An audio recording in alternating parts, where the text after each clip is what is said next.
Hare Krishna, everyone. Very loud mic. So we'll be having a Bhagavad Gita class now. So we'll be discussing some topics from the Bhagavad Gita, which is a conversation between Arjuna and Krishna on the battlefield of Kurukshetra. It's a very important book to read. So we'll be discussing a few things, and then we'll have some opportunity for some question and answer at the end. Also, this is an open discussion, so feel free to put your hand up, ask questions if you like. And that way we can learn things.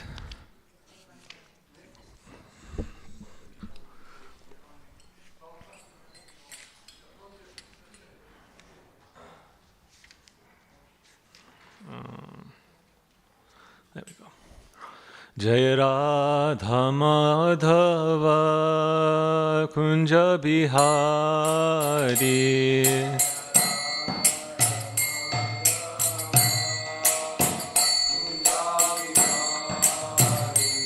Jai Radha Madhava Kunja Bihari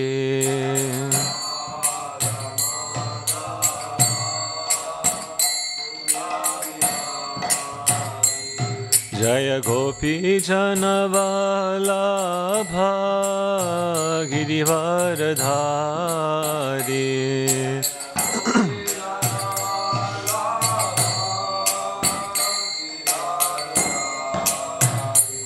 Jaya Gopi Janavallabha Girivaradhari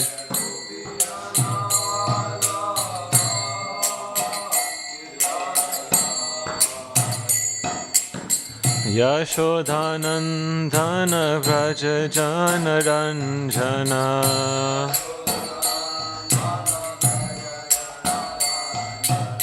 Yashodhanandana Vraja Jana Ranjana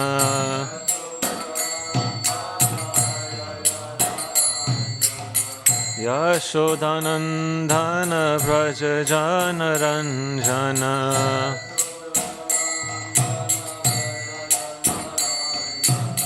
Yamuna Tira Vanachari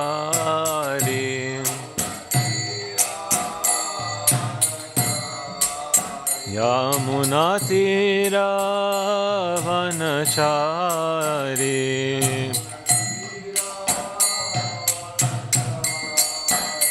Jaya Radha Madhava Kunja Bihari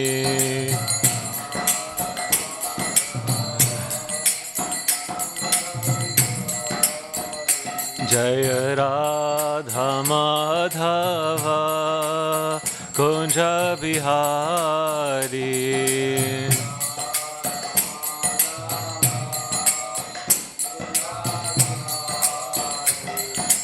Gopi Janavallabha Girivaradhari Jaya Gopi Janavallabha Jaya Gopi Janavallabha Girivaradhari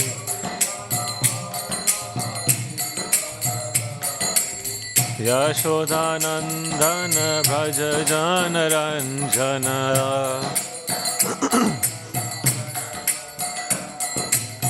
Yashodhanandana Vraja Jana Ranjana Yamuna Tira Vanachari Yamuna Tira Vanachari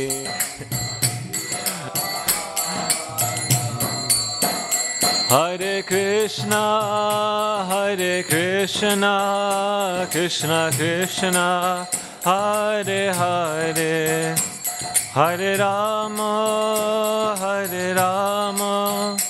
Rama Rama Hare Hare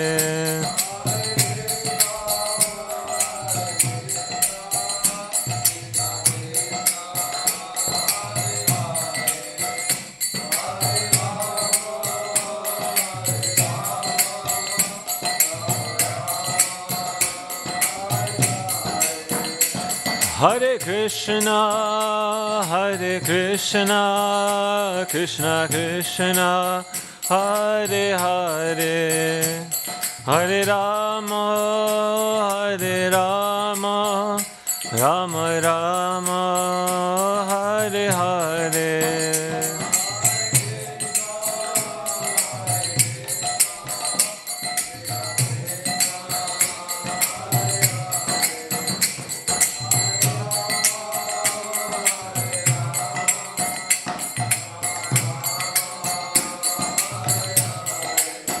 Jaya Radha Gokula Nanda, Radha Gokula Nanda, Radha Gokula Nanda Shri Radhe.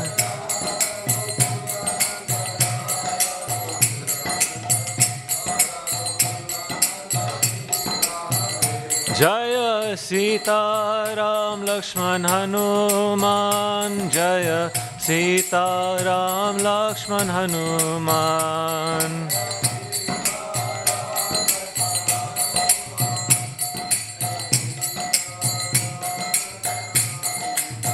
Jaya Gauranitai, Gauranitai, Gauranitai, Jaya Gauranitai.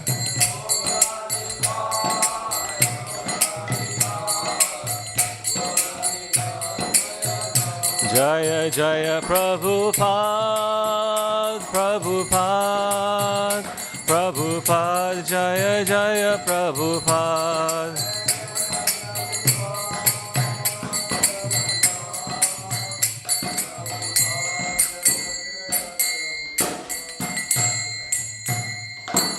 Shri Shri Radha Gokulananda ki, Shri Shri Sitaram Lakshman Hanuman ki, Shri Shri Gaurnitai ki, Srila Prabhupada ki.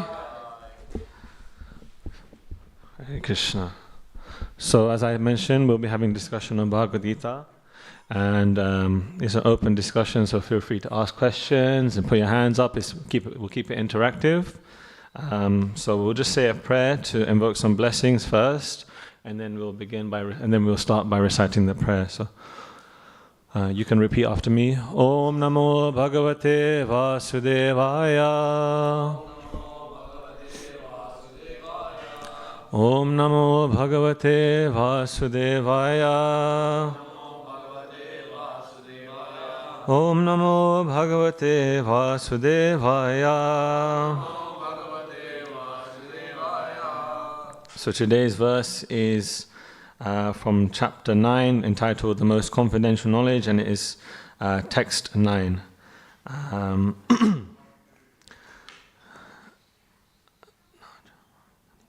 Na chamam tani karmani nibadnanti dhananjaya udasina vadashinam asaktam teshu karmashu nacha mam tani karmani nibadnanti dhananjaya udasina vadasinam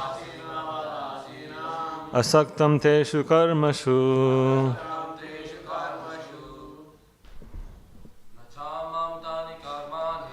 Chamam tani karmani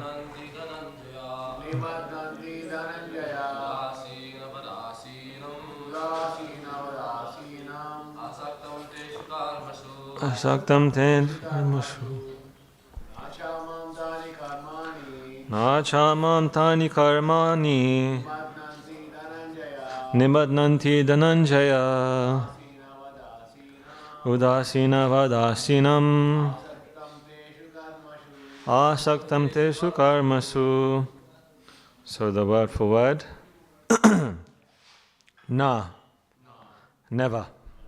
Cha, also. Mam, me.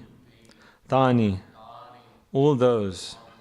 Karmani, activities. Nibadnanti, bind. Dhananjaya, O conqueror of riches. Udasinavat, as neutral, asinam, situated, asaktam, without attraction, teshu, for those, karmasu, activities. Translation: O Dhananjaya, all this work cannot bind me. I am ever detached from all these material activities, seated as though neutral. Purport: one should not think in this connection that the Supreme Personality of Godhead has no engagement. In his spiritual world, he is always engaged. In the Brahma Samhita 5.6, it is stated, Atma Ramasya tasyasti prakritya na samagamaha. He is always involved in his eternal, blissful, spiritual activities, but he has nothing to do with these material activities. Material activities are being carried on by his different potencies. The Lord is always neutral in the material activities of the created world. This neutrality is mentioned here with the word udasinavat. Although he has control over every minute detail of material activities, he is sitting as if neutral. The example can be given of a high court judge sitting on his bench. By his order, so many things are happening. Someone is being hanged. Someone is being put into jail. Someone is awarded a huge amount of wealth. But still he is neutral. He has nothing to do with all that gain and loss. Similarly, the Lord is always neutral, although he has his hand in every sphere of activity. In the Vedanta Sutra 2.134, it is stated, Vaishamya na grinya na, nirgrinya na. He is not situated in the dualities of this material world. He is transcendental to these dualities. Nor is he attached to the creation and annihilation of this material world. The living entities take their different forms in various species of life according to their past deeds, and the Lord doesn't interfere with them. Srila Prabhupada ki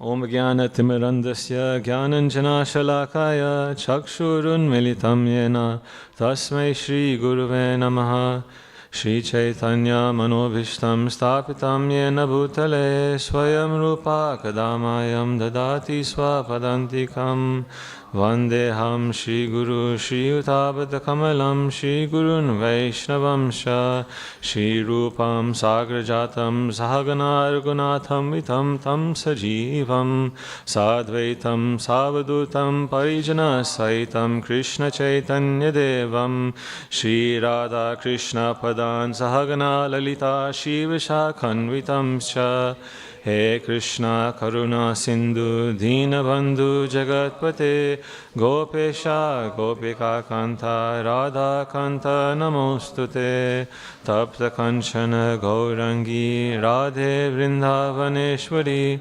Rishabhanu Sute Devi Pranamami Hari Priye Vancha kalpatarubhyascha kripa sindhubhya eva cha patitanam pavanebhyo vaishnavebhyo namo namaha Shri Krishna Chaitanya Prabhu Nityananda Shri Advaita Gadadhara Shivasadi Gaura Bhaktavinda Hare Krishna, Krishna Krishna, Hare Hare, Hare Rama, Rama Rama, Hare Hare.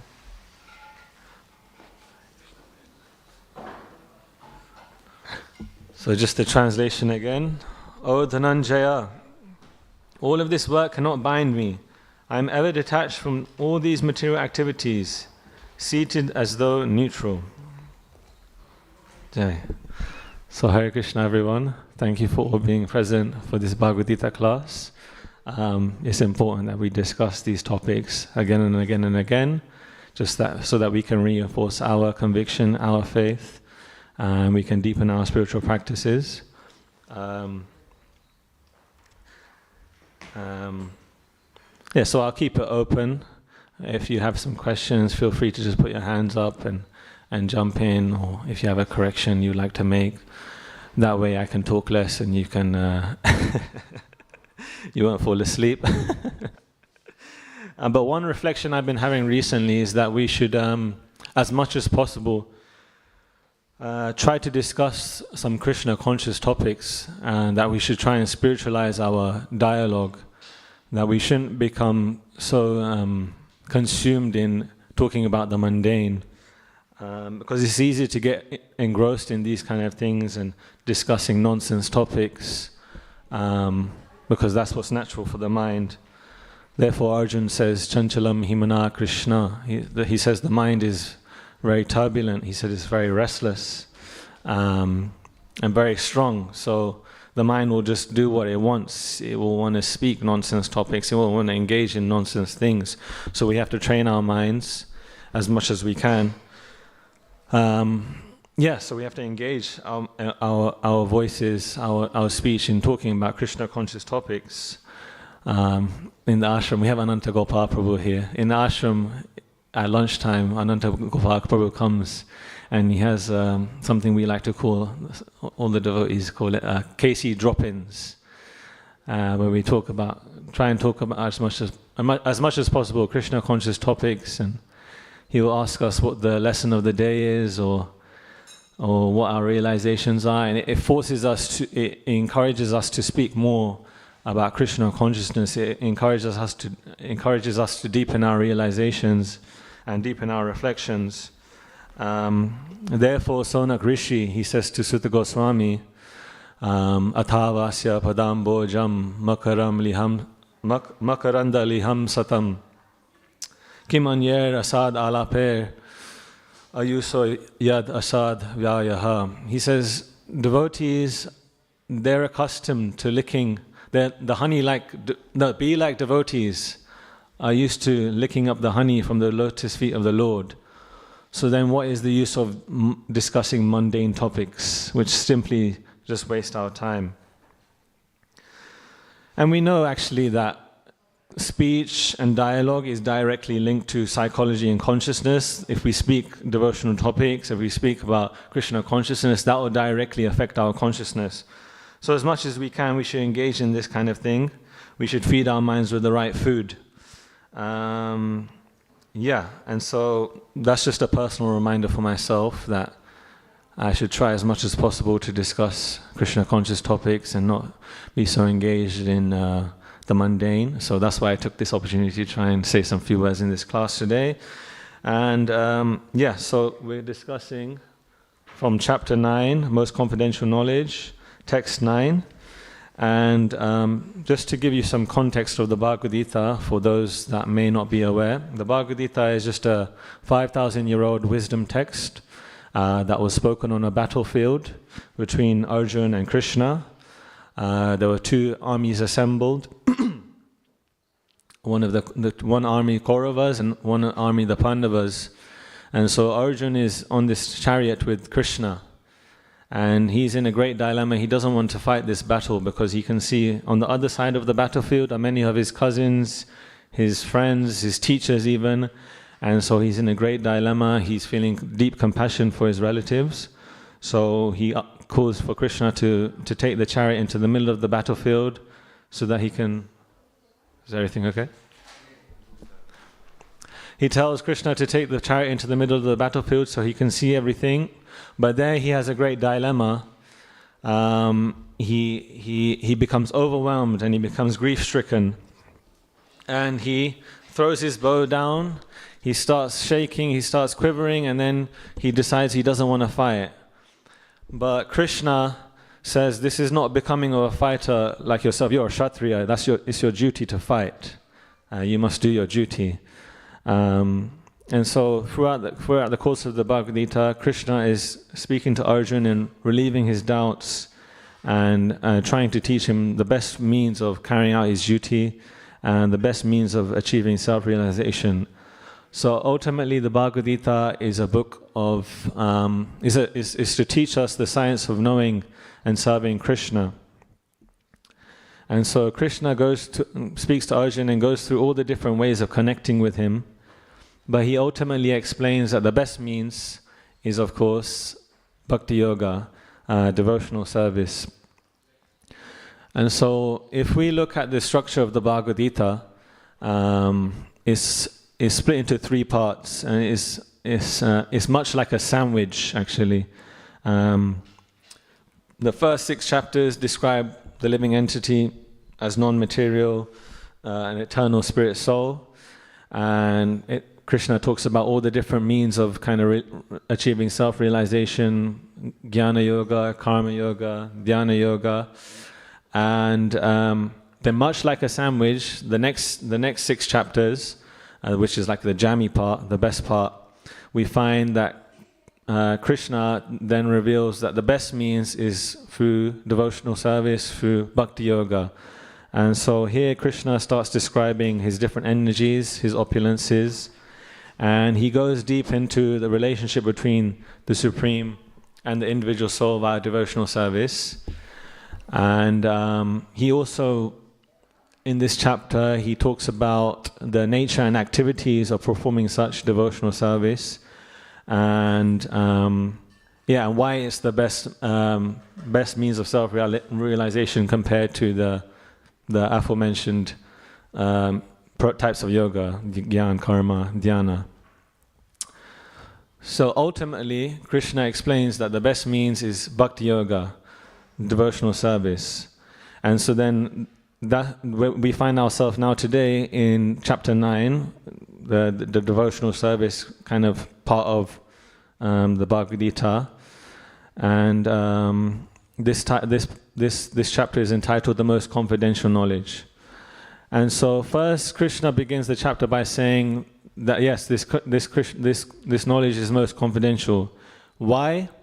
Because it illuminates the true position and function of the soul in relation to the Lord. And then Krishna says a famous verse, Rajaguyam, Rajavidya Rajaguyam. And so this is the king of knowledge. He says, and then Krishna starts to impart knowledge of his inconceivable relationship between the universe and the living entities.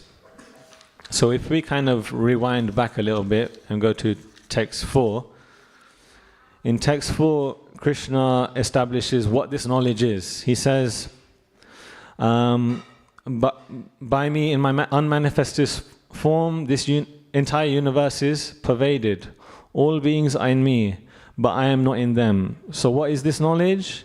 This knowledge is that this whole universe is pervaded by Krishna in his unmanifest form, and that all beings abide in him, yet I do not abide in them. And so one may ask, well, what's so mysterious and inconceivable about this relationship? And Krishna then says in text 5 that what's mysterious and inconceivable about this relationship is that simultaneously all beings abide in me, or all beings don't abide in me. Although all beings are sustained by me and contained within me, I am not contained in them. I exist beyond them as their source. And so then he, in text 6, gives an example to explain this complex relationship. He says, understand that as the mighty wind blowing everywhere rests always in the sky, all created beings rest in me. And then in text 7, he says, O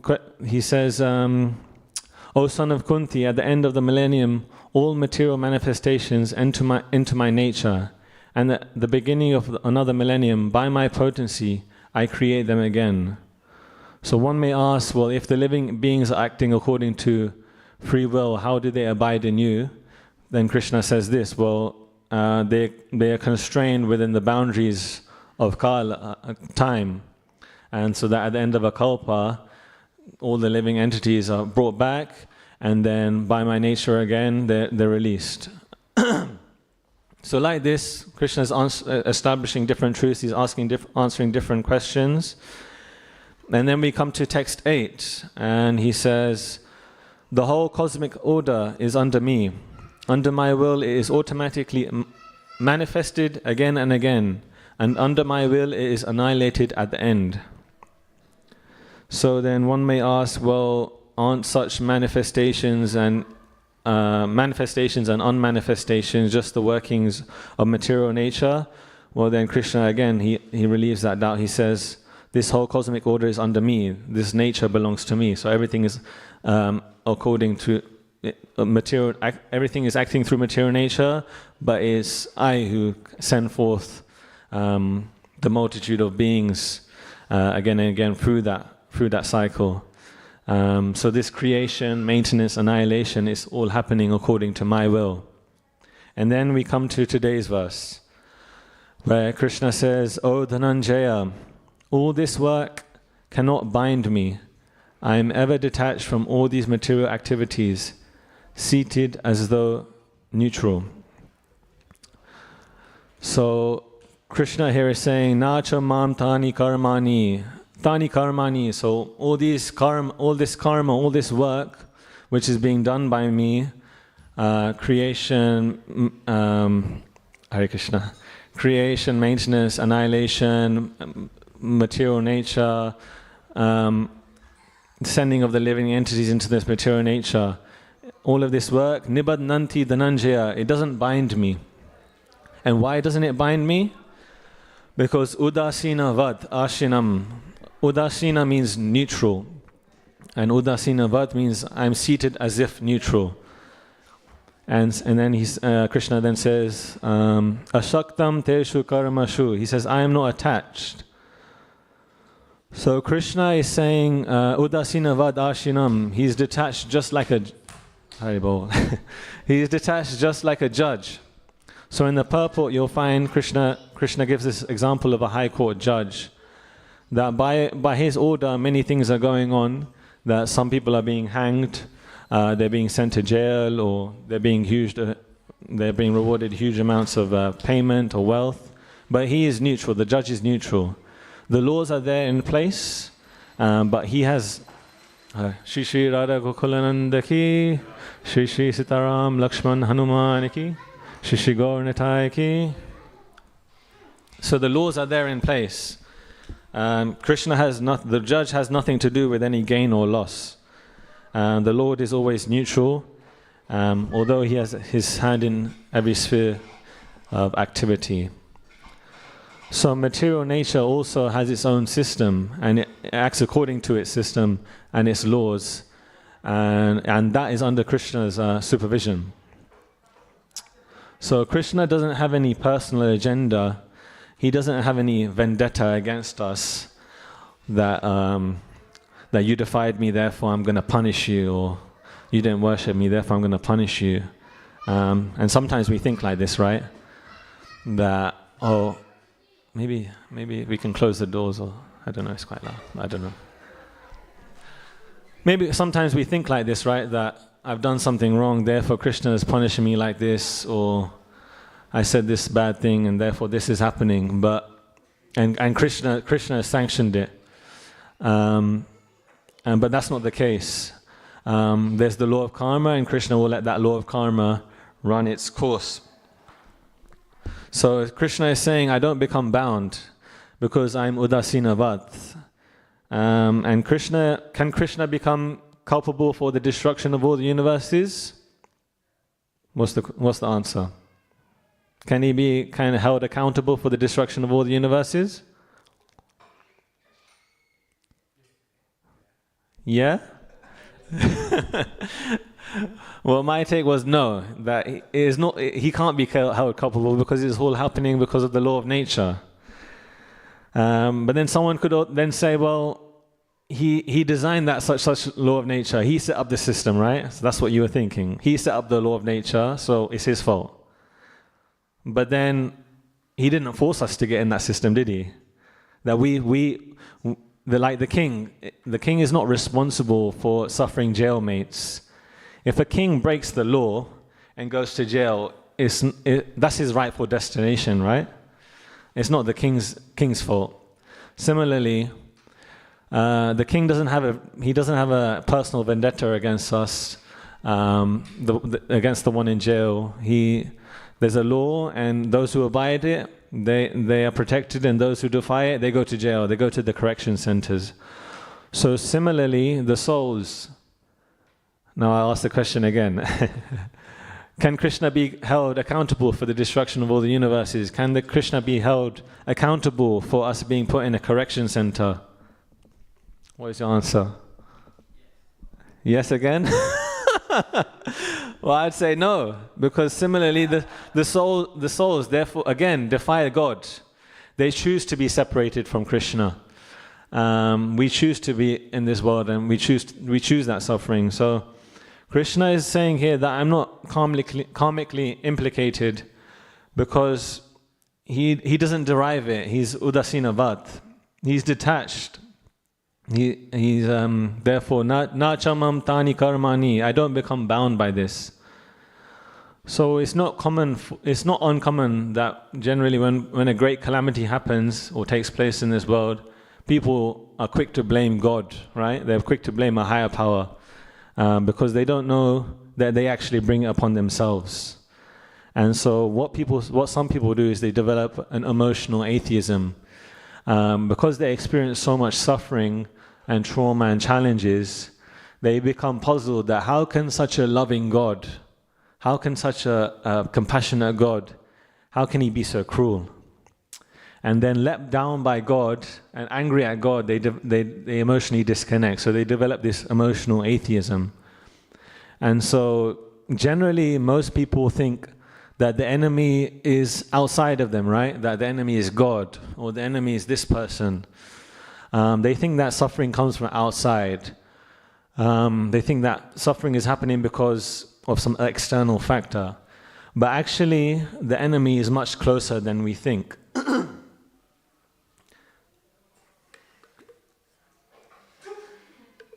Water break.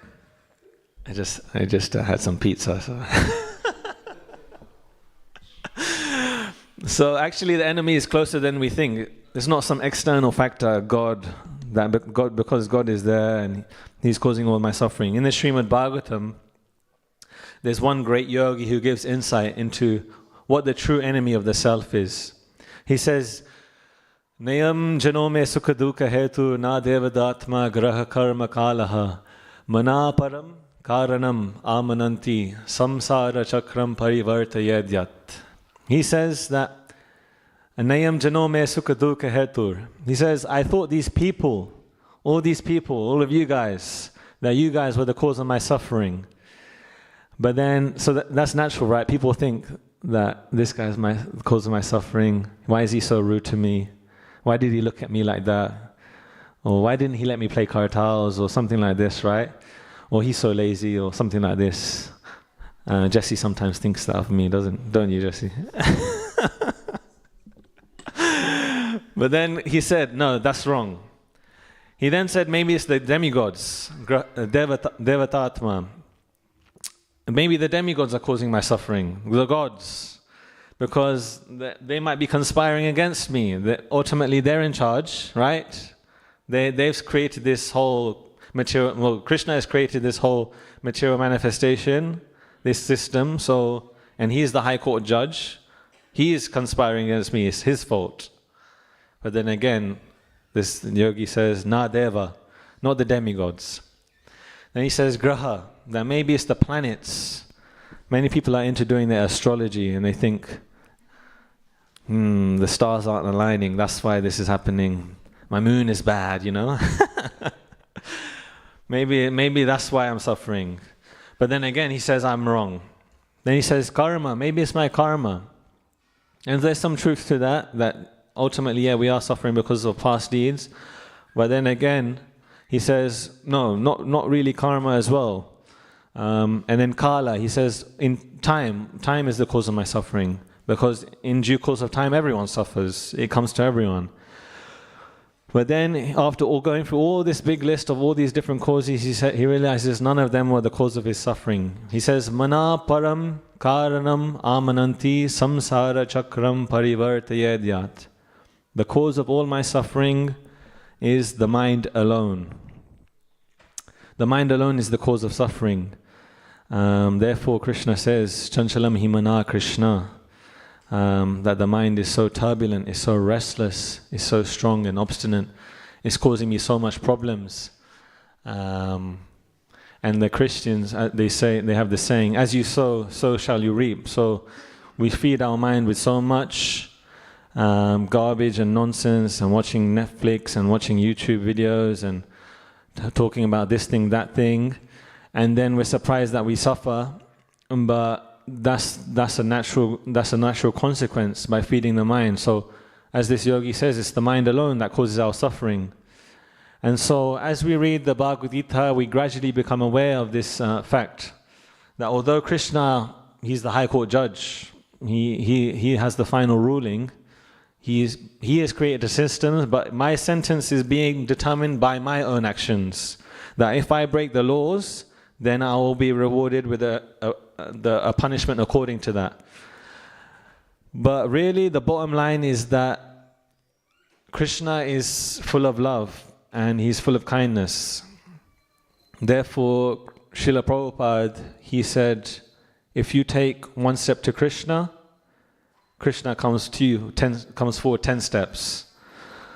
So therefore, a devotee's reaction to suffering is that rather than seeing that suffering as caused by God, they see that suffering as a reaction of their past deeds, as their past misdeeds, and then they use that suffering as a opportunity to turn to Krishna even more, and to turn to Krishna for forgiveness for those past misdeeds, and then to ask Krishna for help. Therefore, Queen Kunti prays. If you haven't already, the Queen Kunti's prayers are so powerful. She prays, Vipada Shantuta Sashvat Tatra Tatra Jagat Guru Bhavato Darshanam Yatsyad Apurna Bhava Darshanam. She says, I wish that all those calamities would happen again and again, so that we could see you again and again. For seeing you means that we will no longer see repeated births and deaths. If anyone is familiar with the Mahabharata, they will know the calamities and the atrocities that the Pandavas went through. They tried to poison the Pandavas. They tried to burn the Pandavas alive. They tried to disrobe Draupadi. So many times they tried to kill them. Even when they were in exile, so many wrongdoings were happening. But Queen Kunti is praying that may these calamities come again and again and again, because in those calamities, I prayed for you again and again and again. And seeing you means that I will no longer see these repeated births and deaths. So this world is a certified place of miseries. Krishna says, Dukhalayam ashashvatam, that this place is a place of miseries. And so most people, what they try and do, they adjust themselves to those calamities. They try and improve their situation. Nowadays people are making these underground bunkers to kind of hide themselves if there's some kind of global, I don't know, like this atomic war or whatever. Or they just try and improve their situation, but they're not accepting the nature that this is the material world. It's a place of miseries. Don't try and improve your situation. Even if you improve your prison cell, you're still in prison.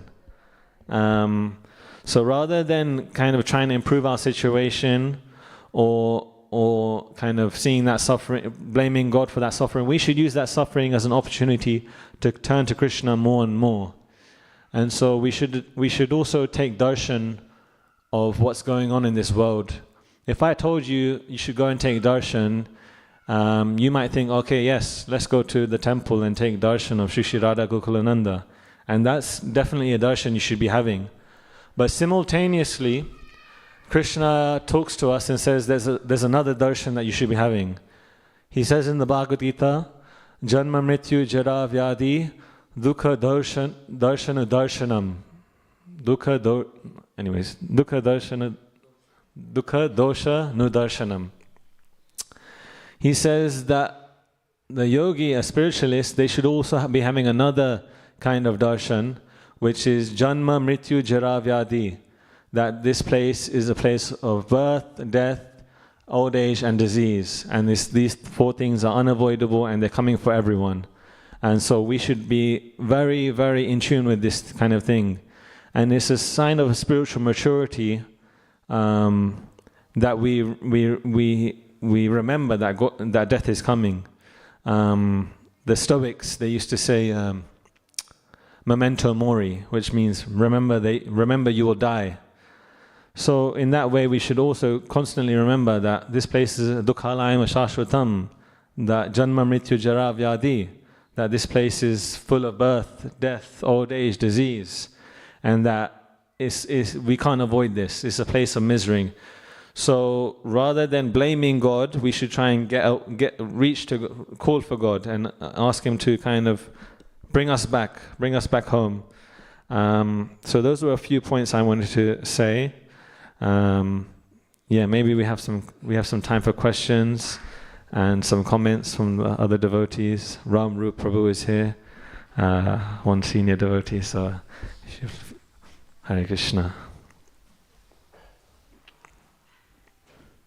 Rasananda Prabhu. Yeah, Prabhu, I have a question. During your class, you spoke about, responsibility. Also, that you asked this question, right? Like, if Lord destroys, then who's responsible? Is he accountable for that destruction? So, but we read pretty much everywhere that he's not only the ultimate cause, but also the efficient cause. That he is the one who creates, maintains, and destroys. So how do we understand this? Because it kind of like sounds like a contradiction between him being, the cause of that destruction, but also therefore how do we understand it? Maybe some other senior devotees, David Prabhu, maybe.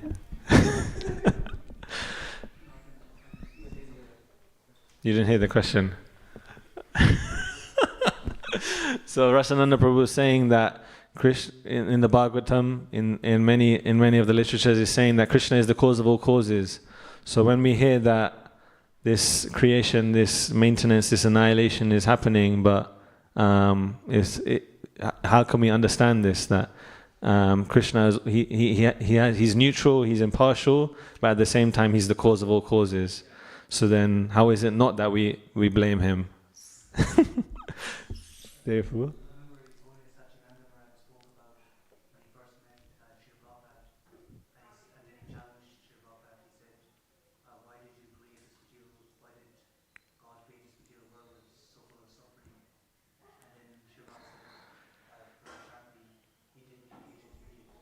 yeah.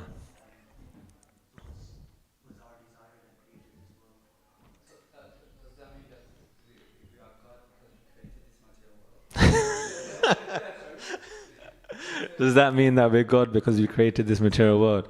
No, Krishna is merciful.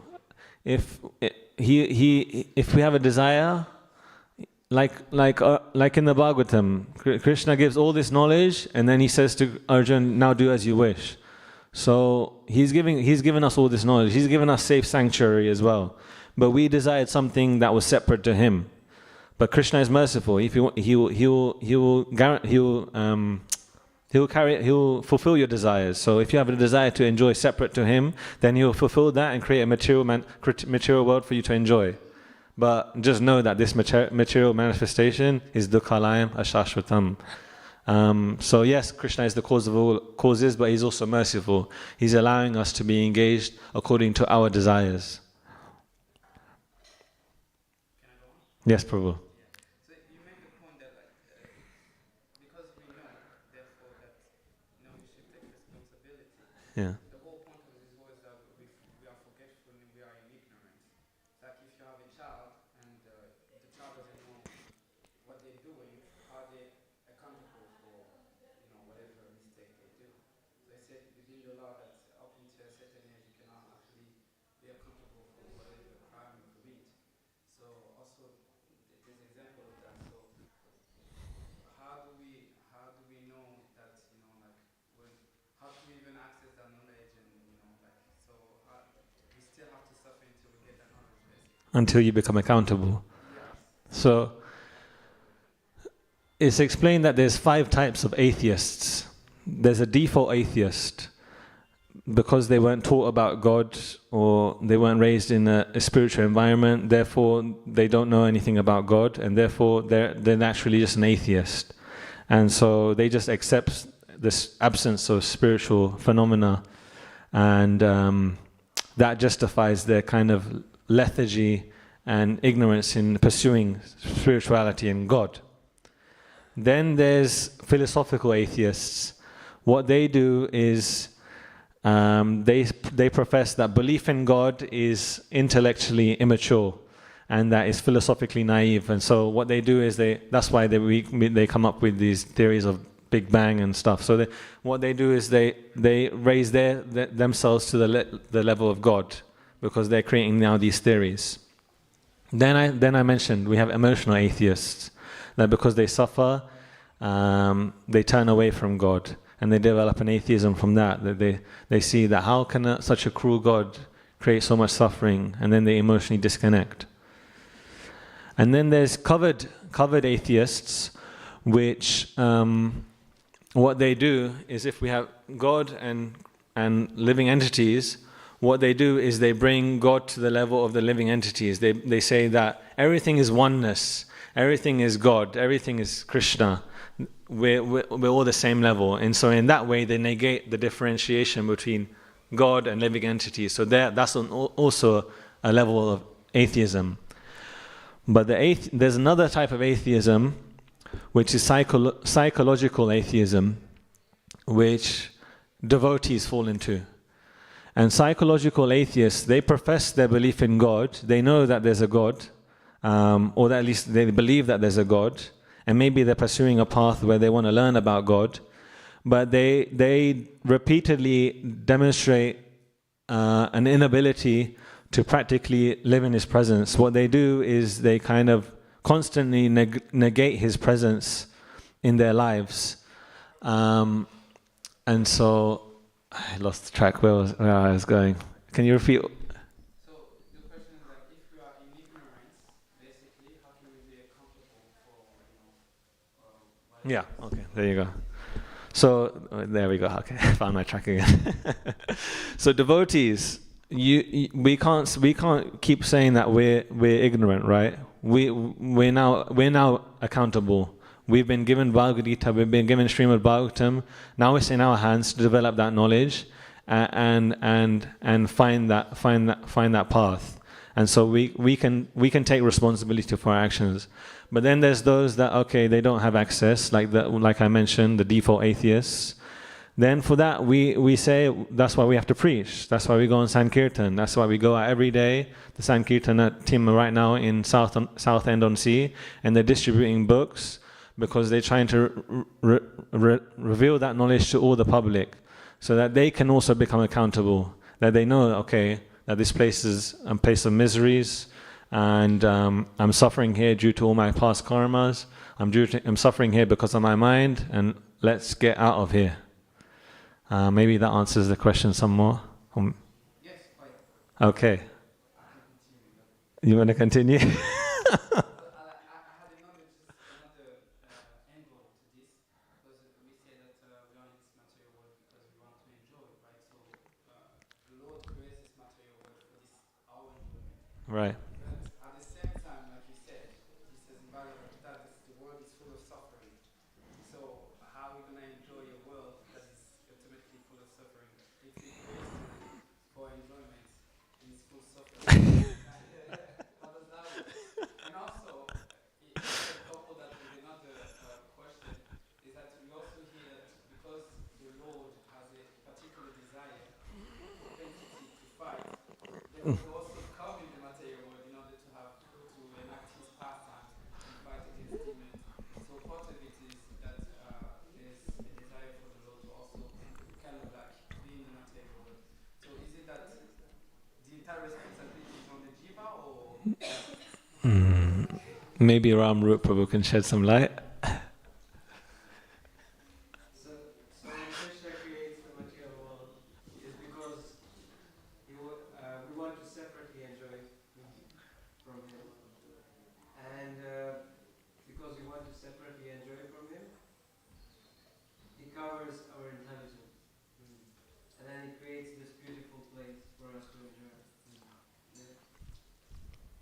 But it's actually a prison house, right?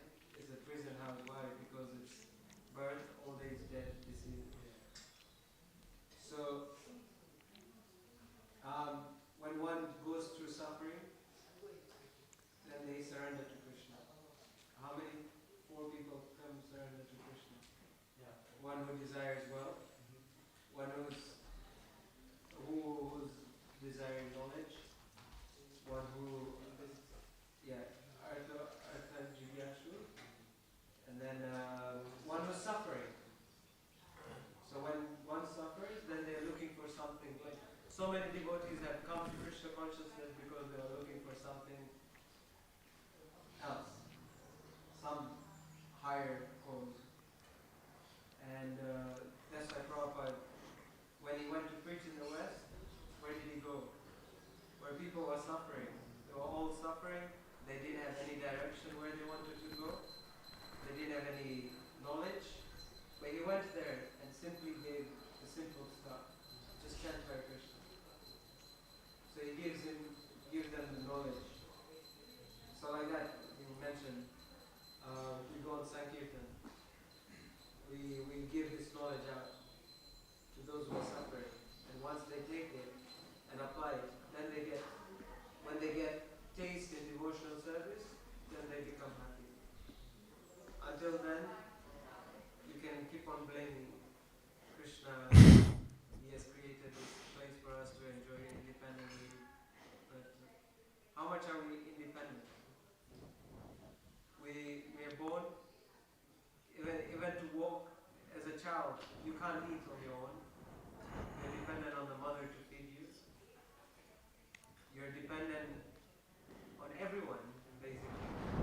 And as you grow older, you want to go to school, get education, you're still dependent on your father to pay your school fees. And then you start working, and then you get a girlfriend, you're still dependent on some relationship.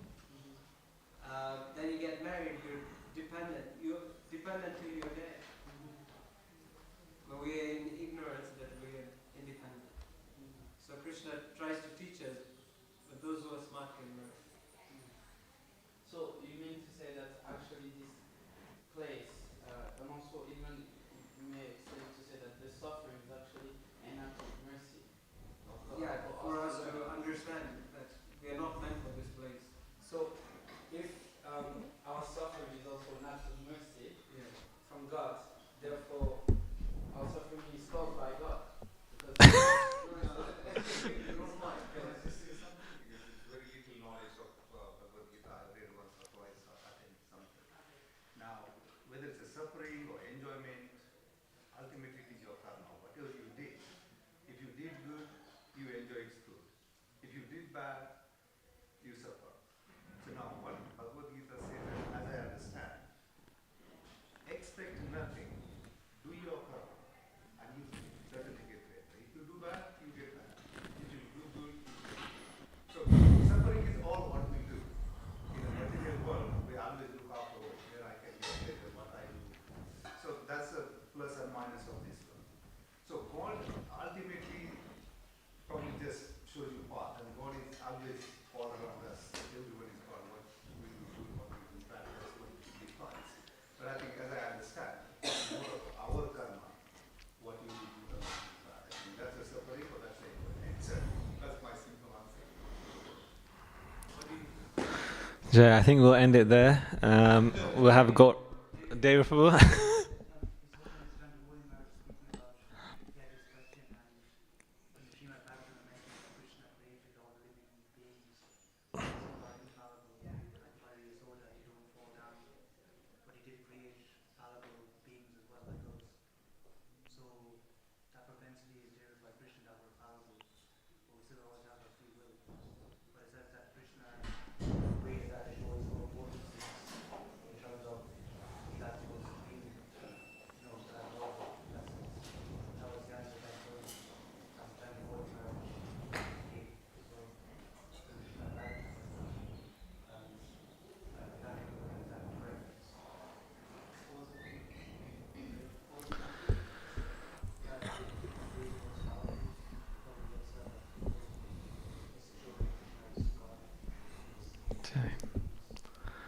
Jay, thank you for this discussion.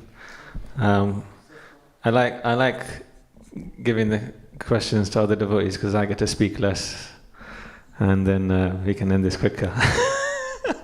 But just to end, it's good that we discuss these things. It's important that we discuss the important topics in life. There's a great quote by Charles Bukowski. He says, "People are strange. They are constantly angered by trivial things.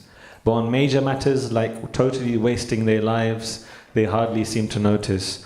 So these Bhagavad Gita class, these Srimad Bhagavatam classes are for us to notice the big things. We need to think about all these big topics and discuss them and churn them, and then Krishna will ultimately, but when he sees our endeavor, he will deepen our realization. He will bestow that mercy upon us as well. So when the best place to do that at the Bhaktivedanta Manor.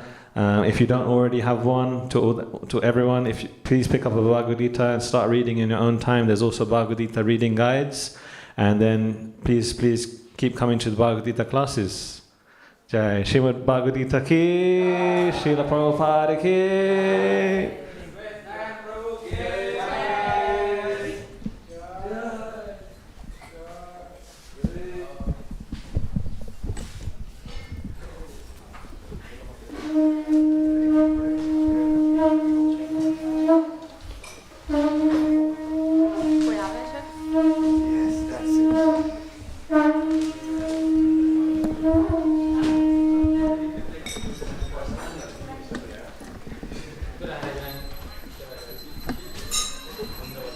Shri Shri Radha Gokul Nand ki, Shri Sita Ram Lakshman Hanuman ki, Shri Gauranitai ki, Srila Prabhupada ki,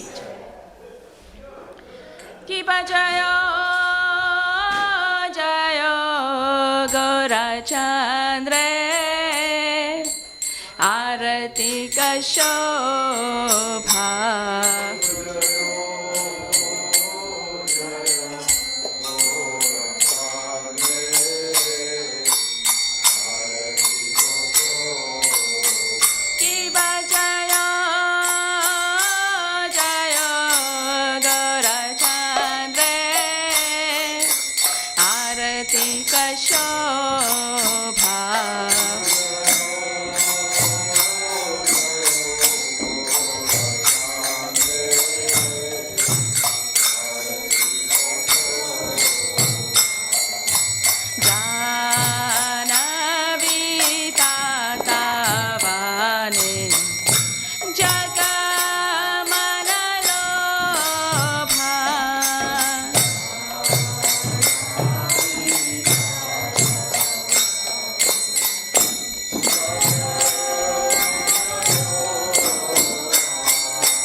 Jai